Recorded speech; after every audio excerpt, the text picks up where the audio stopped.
Dans cette vidéo, je t'emmène dans un des plus beaux endroits de C'est Slovénie. trop bien. Alors un conseil, reste bien jusqu'à la fin.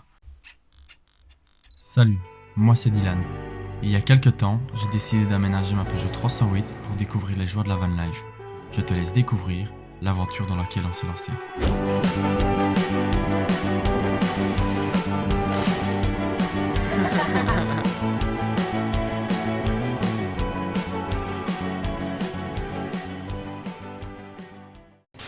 Bienvenue dans cette nouvelle vidéo.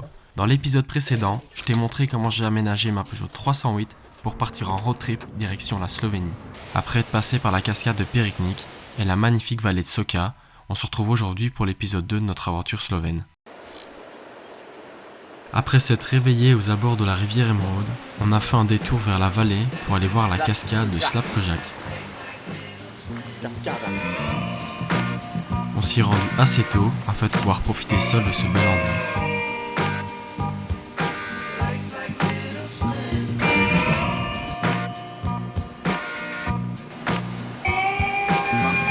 Je fais mes pieds qui marchent. Ça sera bon. C'est peut-être pas ça. Les 2 jours qui ont suivi, on a repris la route direction le parc national du Triglav pour aller voir 2 des plus beaux lacs du pays. On a commencé avec celui de Bohinj, qui est moins connu et un peu moins fréquenté que le deuxième. Là-bas, on a trouvé une balade sympa sur le blog de Slovénie secrète. Après avoir suivi les cercles jaunes et blancs présents sur les arbres durant plus ou moins 30 minutes, tu arrives à un petit banc dont je te laisse juger la qualité du point de vue.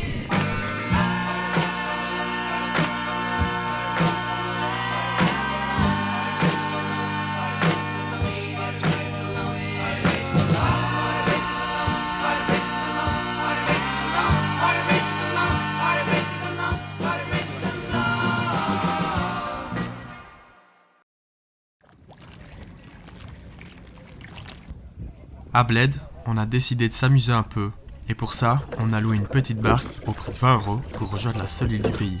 Et devine quoi, elle fait moins d'1 km².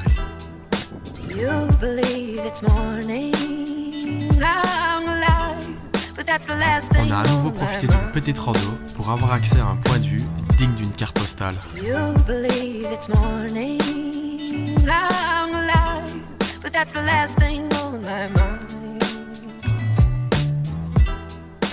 You believe it's morning.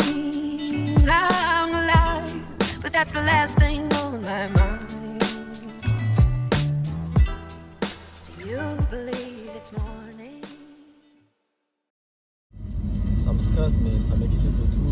Il faut maintenant que je t'explique la raison principale de notre venue en Slovénie. Le bivac Podskuto. Un petit refuge de montagne situé à 2050 mètres d'altitude. C'est l'un des plus beaux bivouacs de Slovénie. Nombreux sont les youtubeurs qui ont tenté de s'y rendre, et ça n'a pas toujours été une réussite. C'est beaucoup trop hard ce qu'on est en train de faire. Effectivement, bien qu'il soit magnifique, le Podskuto est extrêmement difficile à joindre. Sur internet, on trouve que très peu d'infos concernant l'itinéraire à suivre, et elles sont unanimes. Le parcours est compliqué, dangereux, et aucun panneau n'indique la direction à suivre.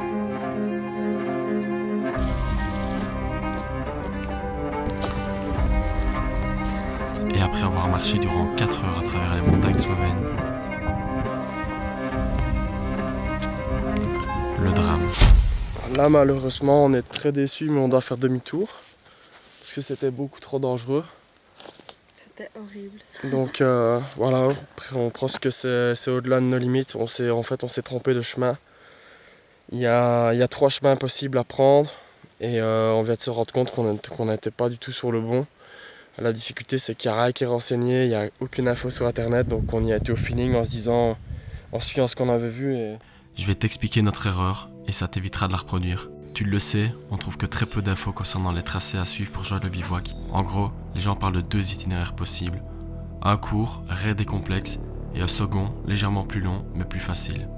En regardant la carte, ça me semblait logique que ce deuxième chemin soit donc celui-ci. En réalité, c'était pas du tout le cas. Ce deuxième itinéraire, réputé pour être plus facile, est en réalité celui-ci, beaucoup plus long et passant par un autre bivouac, le Pavlak Kamperla. Ça se voit sur notre visage, la déception est immense. Après réflexion, on décide de repartir le lendemain On le retentera pour un demain. second essai.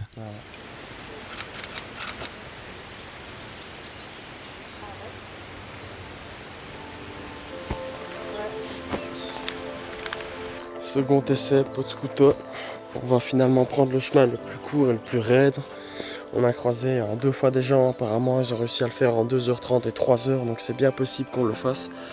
Là il est actuellement 13h, on a pris tout ce qu'il faut pour être bien pour la montée. Donc on va la tenter et on va voir ce que ça donne. Mon saglet, il est où? On a fait 100 mètres. T'as déjà oublié quelque chose? Mon saglet, il est où? Lequel, le truc blanc? Le blanc. Je sais pas moi. Tu l'as pas mis dans ton sac? Bah il est là, il est là. Il est là Ok. ton sac là. Ok. Là on marche littéralement sur, à mon avis, des restes de neige. Faut faire attention.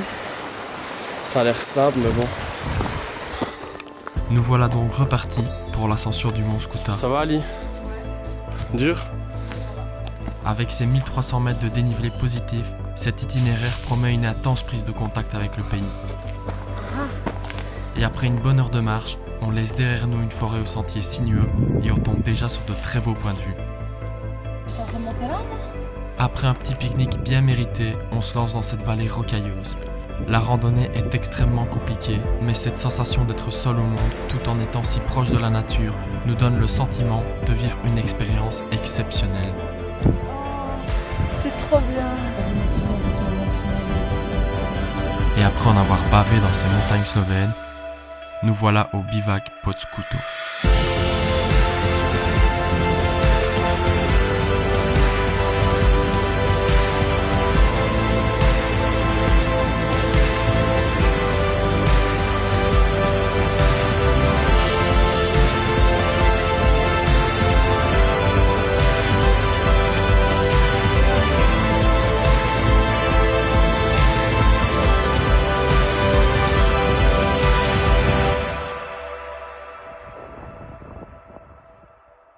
Incroyable. Incroyable. Ah, ce fameux bivouac. Putain, là, on le mérite. On le mérite. Je suis trop content.